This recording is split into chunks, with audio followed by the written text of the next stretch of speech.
Hey, what's up guys, it's Apollo Uchiha here back with another part of What If Naruto was separated from his family, and I have already uploaded the next part of What If Naruto was raised by the Sanins. If you haven't checked that out, please check that out as well, and if you haven't, please leave a like and subscribe to my channel.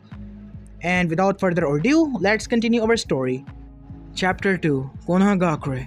Inside the Namikaze estate, 2 days has passed since Naruto was found and rescued from his attackers.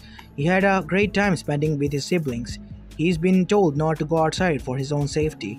His siblings transformed into normal civilians to buy him food and some clothing. During those 2 days, the Namikaze siblings shared each other's stories. Naruto was told about his homeland. He was also given information about his heritage. Thirsty for more knowledge, he asked about their parents and their connection to the Konoha. With proper care and rest, Naruto's wounds healed properly.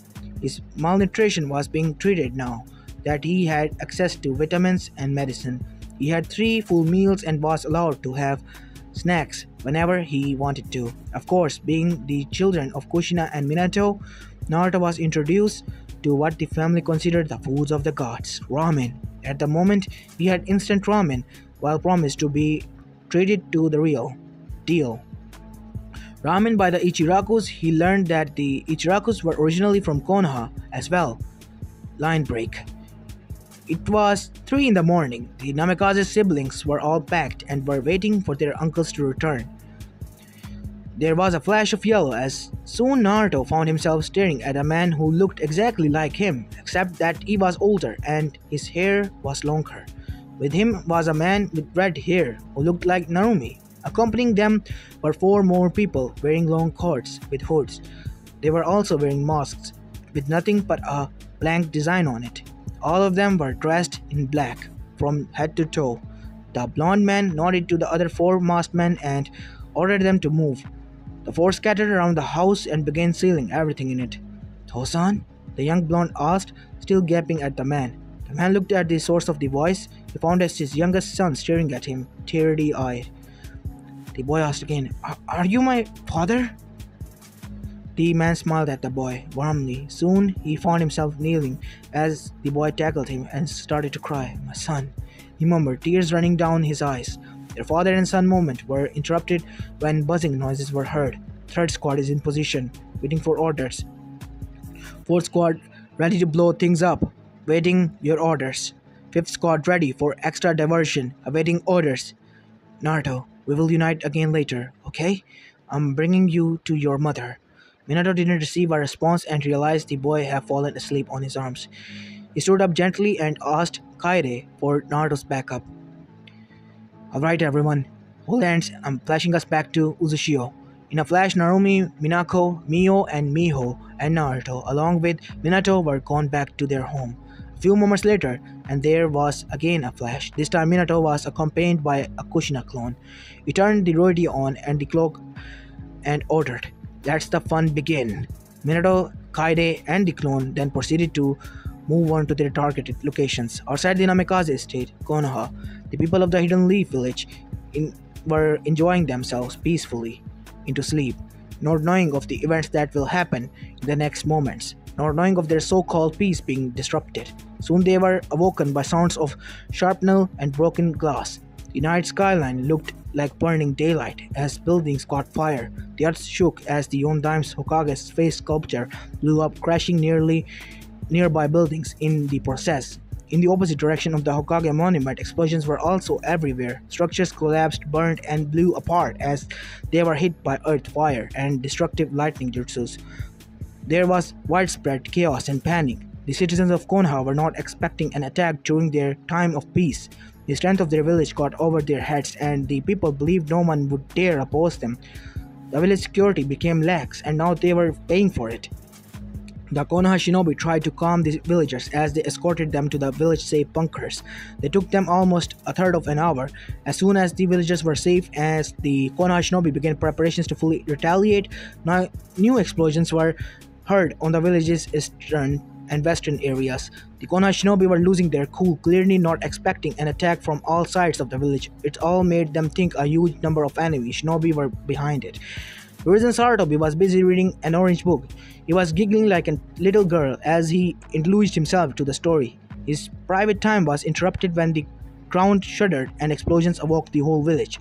He scrambled to hide his orange book under a floorboard that was under his bed and changed into his green battle armor, summoning Monkey King. A monkey, also wearing an armor, appeared out of smoke. Emma, I am in need of your assistance. Of course, let's go. Everyone, calm down. I'm with you, the Hokage shouted as he tried to rally the Konoha shinobi. From into squads, medics, tend to the wounded. All join in Anbu captains head to the areas under attack. With your squads, tune-ins, you're to put out the fires while his orders cut off as a great explosion caught everyone's attention. Hokage-sama, the market district is on fire. A panicking Chunin ran to him to put the fire out. Save the supplies. The Hokage was about to charge into one of the areas that was being attacked when he heard another great explosion. Hokage-sama, the Hokage mansion has been blown up, and Anbu reported as he appeared beside the leader. The rest of you, follow me. The now angry Hokage roared. They stopped in their tracks when they heard magnified voices covering the whole villages. Earth release. Great tremor. The whole village shook as great tremor destroyed many buildings. The earthquake lasted for a good 3 minutes. While it was over, they heard the voices screaming another technique. Lightning release. Thunder gods flash. From the four sides of the villages, four thunder lines appeared and connected to the center. A small orb of lightning formed and grew steady until it was 24 diameter big. The orb exploded and left everyone in the village a great ringing in the ears. A white flash was also produced, inducing temporary blindness. The effect would last for an estimated 5 minutes. The Inuzukas were affected the most due to their enhanced senses. The Hyugas, on the other hand, fell to the ground holding their heads, while one convulsed in pain. Most of those who had their Byakugans activated felt the brunt of it. Meanwhile, most members of certain clan was furious, not because of the fact that they were under attack. It was the fact that the jutsu their unknown attacker used were widespread and powerful. With no vision of their enemy, there were no hand signs to look at. Without hand signs to look at, there was no jutsu to copy. It was a great loss for them. Four more Anbus appeared, coming from different directions and knelt to their leader, bringing the same report. Sir, the enemies just disappeared, sir. We couldn't find a trace of them. They seemed to have pulled out after the last explosion. The Sandem Hokage just sighed, but was still angry. Scatter.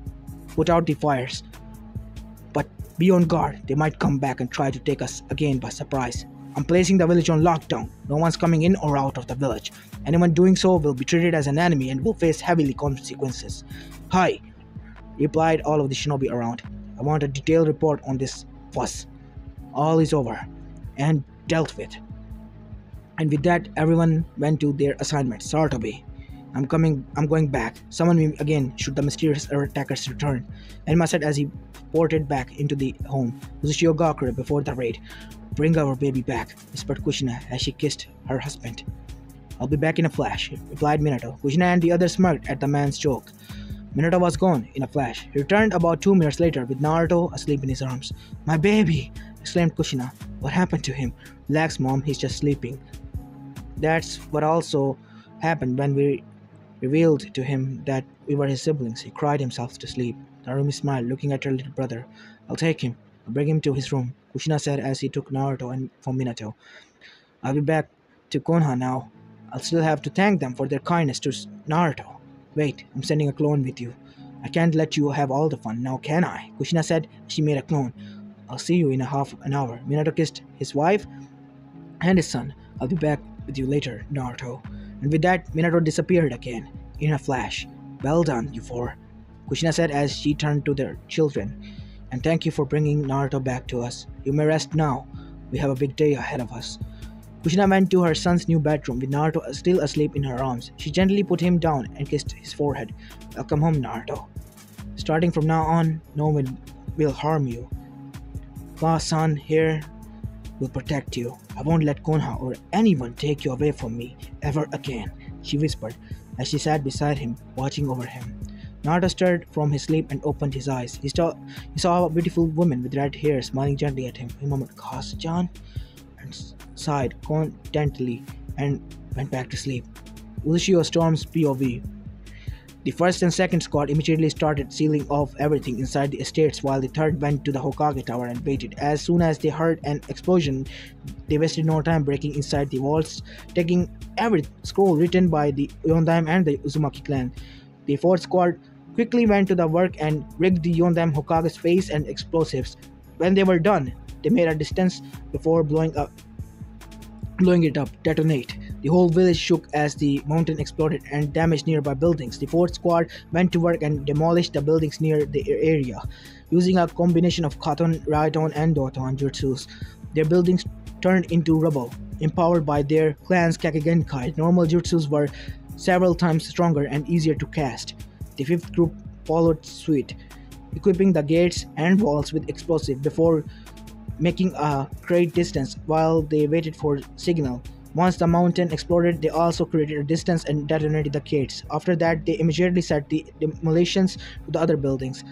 After taking the Yondaime and the Uzumaki clan scrolls, the third squad raided the shops, taking everything and setting the now empty shops on fire. After making sure the fire was spreading, they took off to a different section of the village to cause more havoc. The raiders encountered only small resistance and were able to dispatch the Konoha shinobi easily, as they were all caught off guard. Minato's POV. I'll do my stuff. Do not wait for me. I'll just dispel myself when I'm done, the Kushina clone told her husband. Minato, along with Kaede, went to the market district and sealed off all the valuable and usable items in there before setting the place on fire. The merchants who woke up early to prepare open their shops were knocked out, stripped of their expensive clothes, and were left only wearing their undergarments. Return here, Minato remarked. I'm just remembered about the Uzumaki temple. We should raid it and recover the masks. They have the same properties like the ones from Uzushio. There are 21 masks that can only be worn by those from the Uzumaki clan. Since using it requires a lot of chakra, the masks have a connection to the Shinigami, and when worn, it summons the entity, who in return grants the user to bring back a person to life. It can only be done once every 5 years. There are the same masks we use to resurrect you.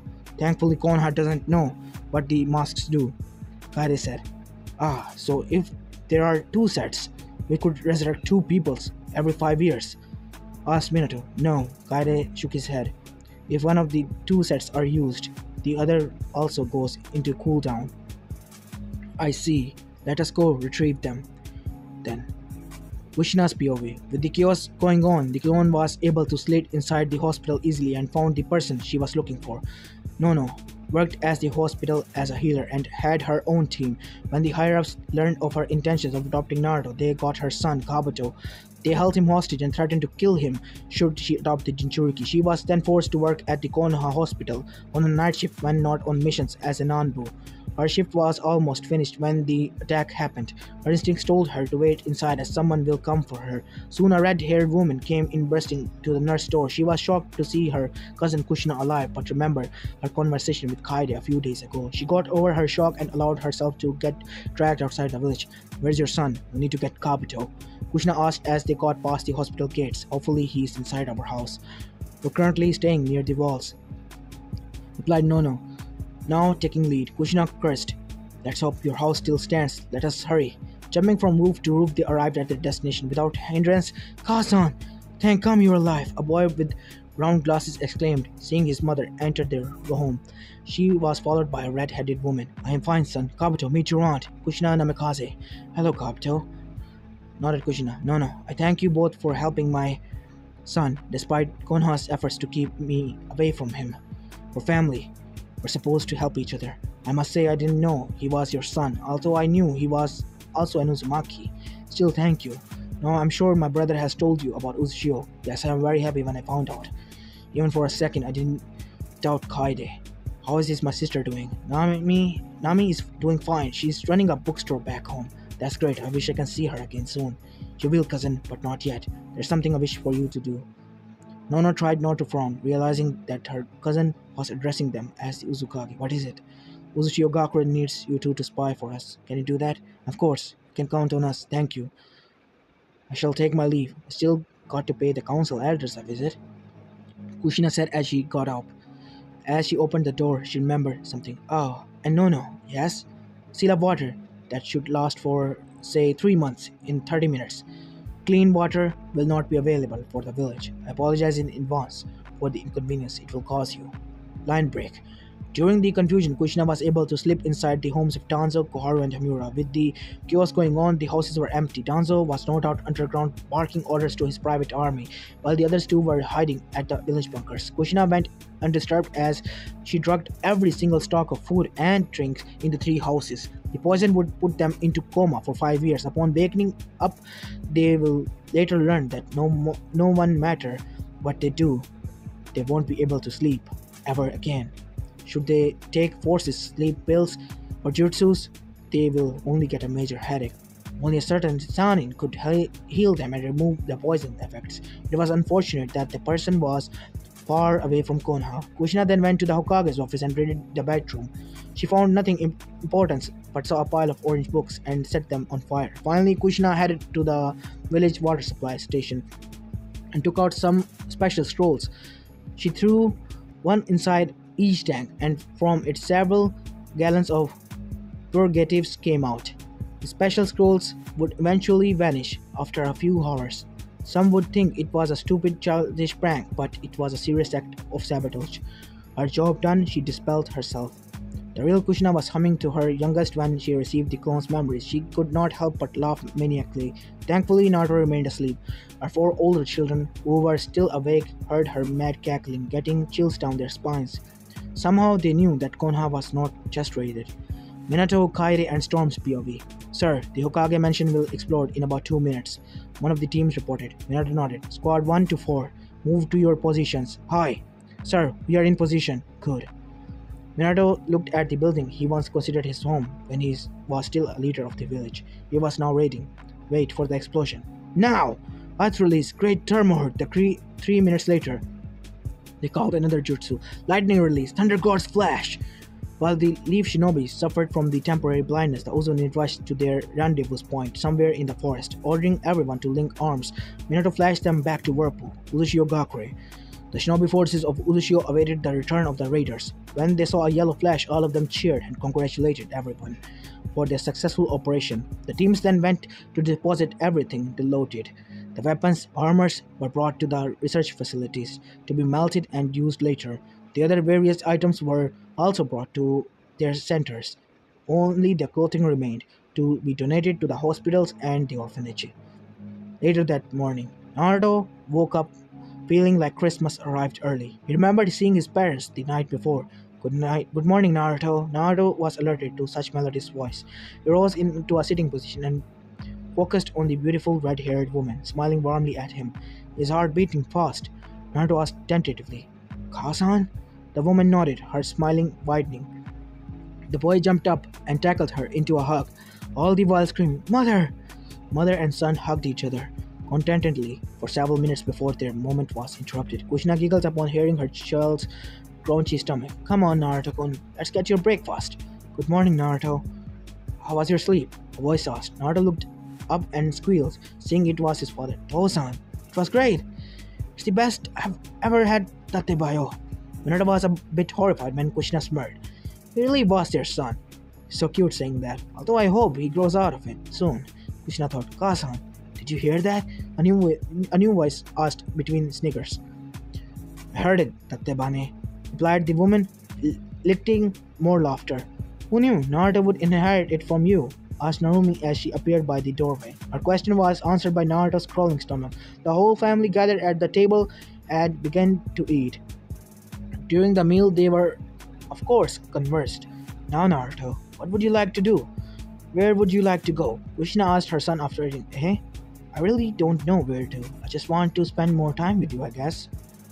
Naruto smiled. Back at Konoha, risen Sarutobi's side as he looked over to the village.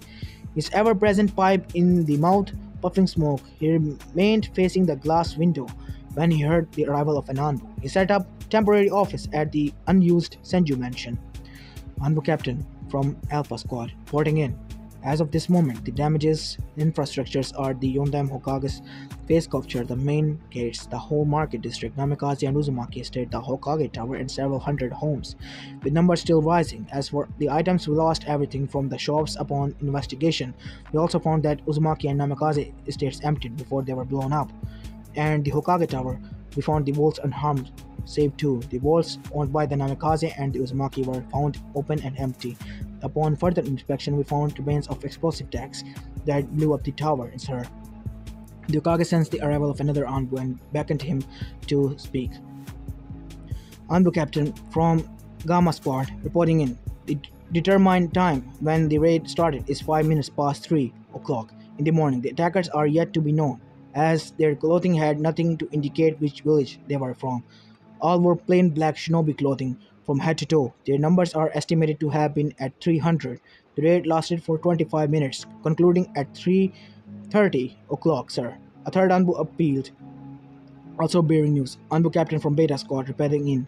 We know have their fires under control, including the Namikaze Estate, Uzumaki Estate, and the Hokage Tower. We have 309 buildings in ruins. The number of injuries, personnel, and villagers combined reaching 1,000 less 22. There were no confirmed injuries or fatalities on the enemy side, surprisingly, but thankfully, we all also have zero casualties. The enemy focused on destroying buildings, and mainly on that. Our forces did not have the chance to battle them, and figured their battle strategies and strength capabilities. The ones who tried have been found knocked out. I was surprised they weren't killing, sir. Any of us, the Anbu Captain finished. The older leader closed his eye inside. Very well, dismissed. Hiruzen prepared himself as he exited his temporary office to face his old teammates, the clan heads and the civilian council. There really wasn't a civilian council per se, and they obviously had no power over him. They were consisted of the wealthiest merchants and landlords who brought huge income to the village. The Hokage simply did not bother to correct their assumptions and allowed them to some meetings that were not important, which were few.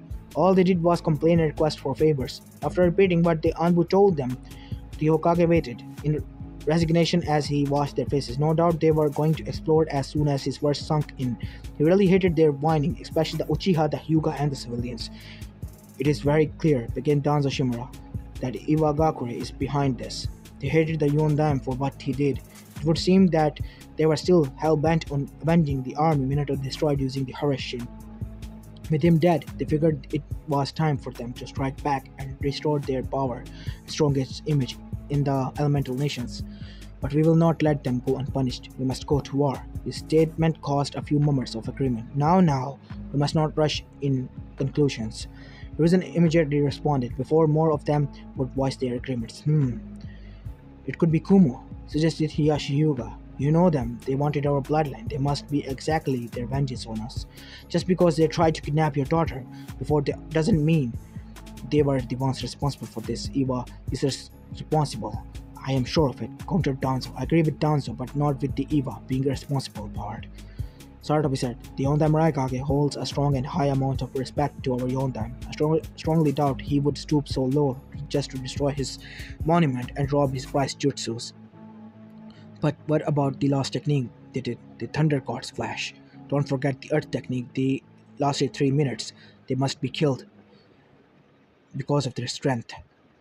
It could have been both Eva and Kumo, regardless of their strength, Inuichi said, and proposed. There were another murmurs of agreement. This could be work of a smaller village.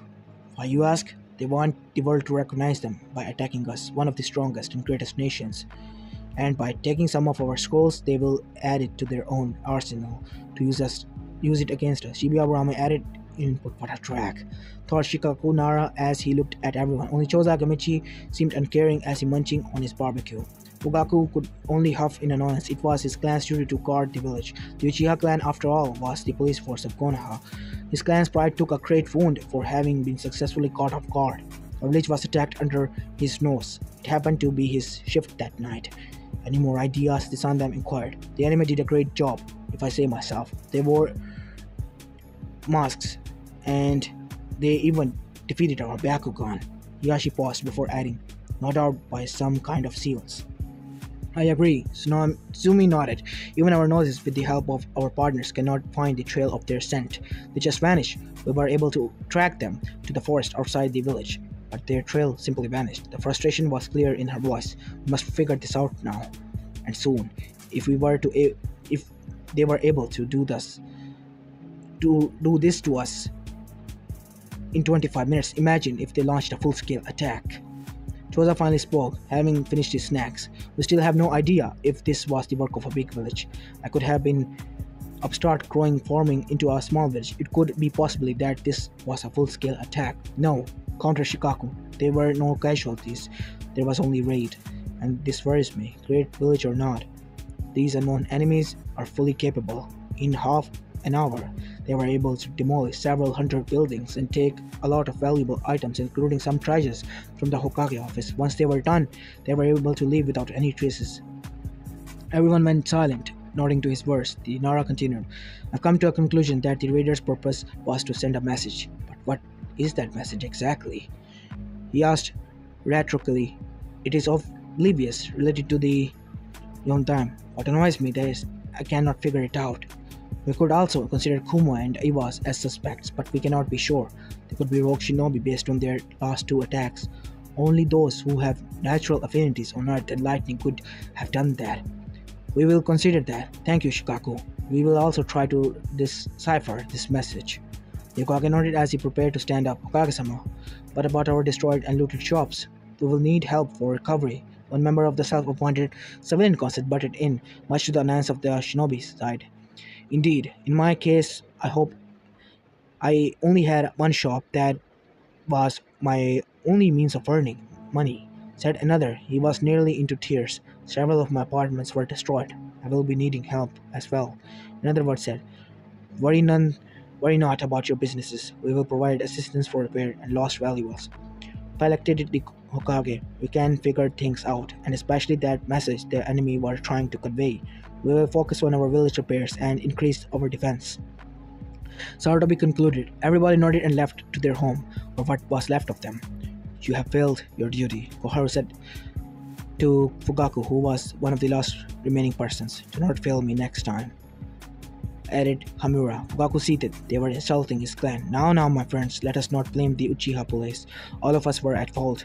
We became too arrogant and proud, believing nobody would dare to attack us. We will caught off guard. The Hokage said in a patronizing manner, angering the Uchiha further. Dismissed. Back in Uchiha, words about Naruto's return traveled fast after the meeting. The story of his life in Konoha spread like wildfire. Naturally, everyone felt sorry for him and wanted to deliver bodily harm to every single person that was affiliated with Konoha. Of course, they were also happy upon finding him alive and now back to the village. The village put it upon themselves to throw a grand celebration for the youngest Uzumaki here to return. The people of Uchiha were eager to show Naruto that they were different from Konoha. He will be welcomed as a hero for being the Kyuubi no Yoko's jailer, threatened at Konoha, but treated here with respect and as a normal person, not because he was the son of the Uzumaki, but because he was also a human being like them. The Uzumaki Namikaze family spent their morning walking around the village. Everyone they passed by waved or bowed to them, to which they gladly returned. Some of the people were pointing and whispering at Naruto excitedly. The boy felt nervous at first, thinking that they were hostile towards him. Eventually he realized they were not and were smiling at him, greeting him like they did to his family. Some girls they passed by pointed at him and began squealing on how cute he was. Naruto's eyes widened in confusion, something like young females found every more adorable. His siblings of course noticed this and took note of it for later teasing. Hey, just like his old man, Naruto thought with a smug grin.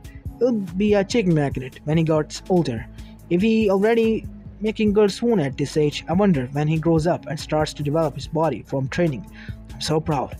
I need to watch out for my Naruto-kun. Even more. In no time, girls will soon flock at my baby. And then soon they'll have kids. And then they're going to take my baby from me. No! I will not allow this. Kushina shook her head. Naruto then asked if they could go to the bookstore. His family, initially surprised with the request, complied. He bounced excitedly as they entered the shop. Before he got kicked out from the orphanage, Nono used to read him books before he slept. Unlike most kids, he liked hearing real stories of the past and were not interested in children's bedtime stories. At a young age, he had taken a liking to history.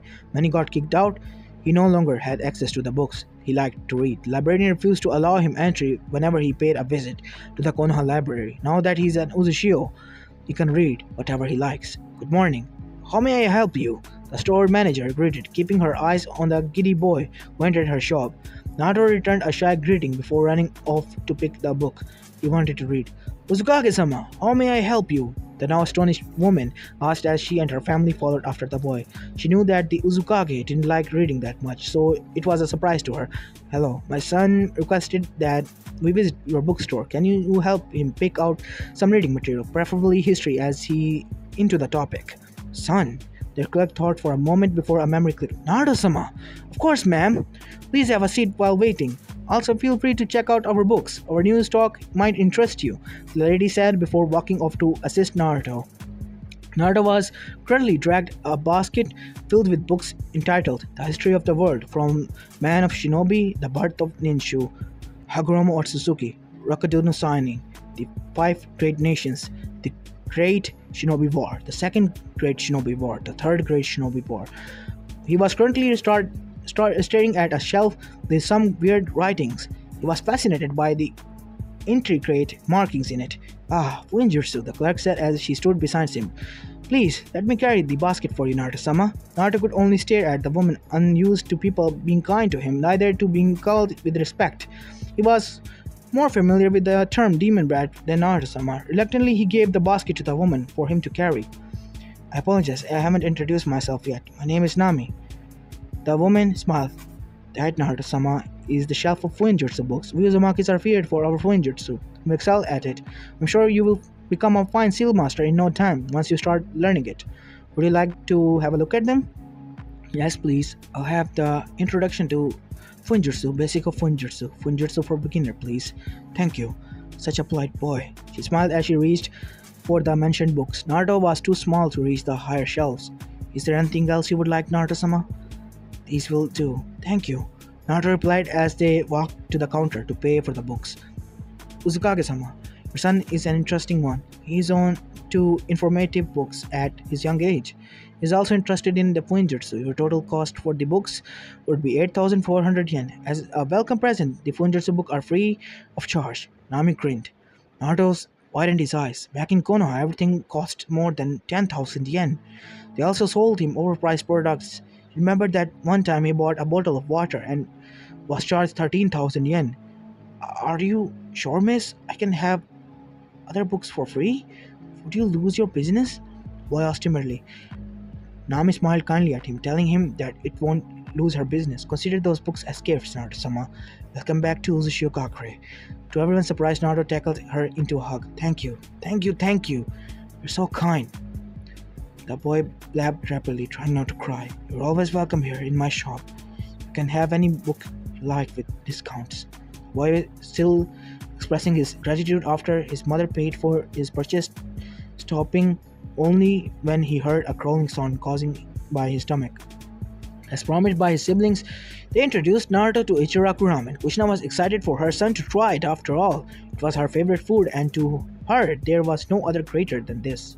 6 months after the supposed destruction of Uchiha and extinction of the Uzumaki clan, the Ichirakus tried to live their life normally without their frequent customers. The death of Kushina and her children hit them hard. They mourned for their loss of a great clan. After their death, the Ichiraku eventually saw Konoha's dark nature and were sickened by it. One evening, as they were closing a shop, a man asked them if they wanted to leave Konoha, offering a better place. They were promised a better life and a bigger restaurant to start with if they left and moved to a man's country. As per his leader's request, naturally Toinoichi and Ayame wondered who this man leader was and his country of origin. However, the man would not tell them as it was a secret and will be revealed when they agree to his terms. Having enough of Konoha, Tenoichi agreed. The father and daughter were overjoyed. Upon learning of Uchiha status, as promised, they were given land enough for them to build a decent house and a huge restaurant to show their gratitude. The members of the Uzumaki and Namikaze family were given discounts every time they visited. Hey old man, Kushina greeted as she entered the restaurant, followed by her family. Uzukage-sama, Tenoichi bowed in terms as the newcomers occupied a table. Aw, come on, don't call me that. I'm your number one customer. Let's get rid of the pleasantries, you know. Like family to me. Sure thing, Kushina-san. What would you like to eat? Tenoichi asked as he approached their table and gave them a menu. For starters, we'll have 5 bowls of Kushina special for each of us. And an even bigger bowl for my baby boy here. Kushina grinned, patting her youngest son. Tenoichi wondered as his eyes landed on the boy. Blue eyes, yellow hair, mini version of Minato. Naruto? It's you! You're back! Welcome back! I'm Tanoichi Ichiraku. Tanoichi beamed as he excitedly shook Naruto's hand. A girl came out from the kitchen having heard her father shouting, I am a chan, come here and meet our number one customer, youngest son, Naruto. Her father called, Hi Naruto-kun, it's good to finally meet you. I've been thinking about you a lot lately. Am I me? Ayame said, hugging the boy as she was too excited and thought Naruto was cute. Said boy blushed at the girl's attention. He wasn't used to being called this nicely by people and didn't know what to say. More so, he was used to receiving bodily harm. Warm hugs were a new thing for him. What would you like to eat? Ayame started face flushed. She just hugged him. Tenoichi and Naruto's family noted this, of course, and laughed at the two expense. They already placed their orders. Here, they'll have 2 bowls of Kushina special each and even bigger bowl for Naruto-kun here. Hi, I'll be back in the kitchen. Ayame hurriedly walked away, still blushing madly. Tenoichi-san, prepare some food for you and Ayame-chan as well. You're joining us to lunch. Hi, I'll prepare the food. Please enjoy the television while waiting. Thank you. Teiichi said as he retreated to the kitchen. Naruto-kun, got a crush on Ayame-chan. Miho and Mio chanted. Say Ototo, do you think she's pretty? Minako teased. Well, yeah, Naruto mumbled. What? You think she's pretty? Narumi repeated the question while stifling her giggles. What? No! Her brother quickly denied. So she is ugly. No, she's very pretty. I think she's cute. When her face got red, wait, what? Got you, Narumi said, and the others were now laughing at Naruto's face right in embarrassment. The young girl was listening to the conversation outside. Aw, he thinks I'm pretty. And he also called me cute. Oh my. Ayame thought before fainting. Her father noticed and caught her before she hit the ground. My oh my daughter has a crush on the Uzukage's youngest son. I was starting to think my Ayame-chan was a tomboy. Tenichi thought, chuckling as he propped her daughter on the couch and went back to preparing their lunch. A few minutes later, Ayame regained her consciousness. Oh, what happened? You sort of fainted, his father snickered. Come on now, let's serve them their orders. Try not to faint again, okay? Ayame scoffed. Oh, my daughter's finally grown up. Ayame-chan's found her soulmate, I guess. Tenichi wiped a fake tear. Those-on! Ayame yelled indignantly. The orders are here, Tenichi proclaimed as he and his daughter placed the food on their customer's table. And there's a very special bowl for our newest customer here. The Namikaze family and the two Ichiragus ate their lunch and shared stories. Naruto had stars on his eyes, and he took his time savoring the flavor and felt each string of the noodle. He instantly fell in love with Ichiraku's ramen. Several bowls later, Naruto felt sleepy from eating too much. That was awesome. Thank you for the food, Naruto said as he tried to stifle a yawn. He's so cute when he's yawning. He looks so innocent, Ayame thought. Naruto caught her staring and stared back. Then he showed her his biggest smile that will make all ladies swoon. Ayame was startled when Naruto stared back at her and suddenly grinned. Her face turned redder than a tomato and she fainted then. Everyone noticed the interaction between the two and tried their best not to laugh as Ayame had dipped on the bowl of ramen. Scene break. Naruto woke up and found himself back in his room. Naruto, you're awake. Come on, let's have some snacks. After that, we'll go out to buy you new clothes. Tomorrow we will be introducing you to the whole village. Narumi dragged him off the bed.